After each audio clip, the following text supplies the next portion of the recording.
The United States has been dealing with enormous floods on our biggest river systems like the Mississippi and Missouri for centuries.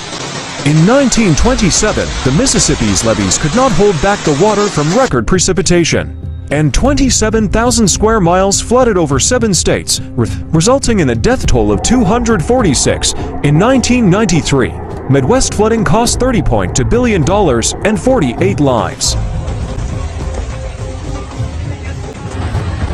2011 was an epic flooding year with an above-average snowpack followed by above-average precipitation. In the Missouri River Basin, flooding brought over $2 billion in estimated losses and flooded over 4,000 homes and resulted in 5 deaths. Historic levels of flooding along the Mississippi River resulted in estimated economic losses of $3 per billion and at least 7 deaths.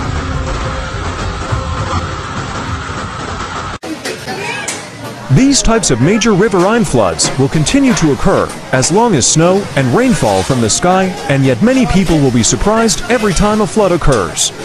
Fortunately, one area we've improved is in the ability to monitor rainfall and river conditions and alert people so they can evacuate when floods are imminent, which is probably one reason the death tolls from recent major floods have dropped.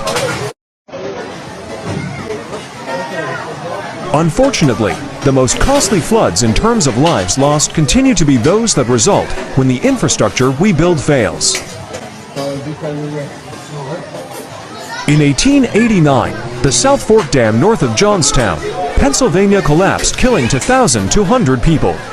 It may seem easy to brush that off and say we know how to build better now, but in 2005 during Hurricane Katrina, the New Orleans levees failed, and the impact of the Mississippi River Gulf outlet contributed to $133.8 billion in damages and 1,833 lives lost. In spite of all these facts and figures, the most costly flood to each individual is the one that affects you and your family. The loss of loved ones, homes, and businesses makes that flood the most important to you, no matter what the size. Flooding can happen to anyone, whether you're in the 100-year floodplain or not.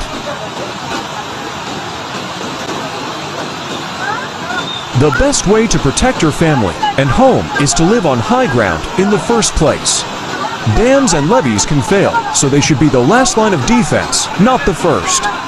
Be aware of where you live, make a plan, and buy flood insurance in order to stay safe and recover quickly after a flood.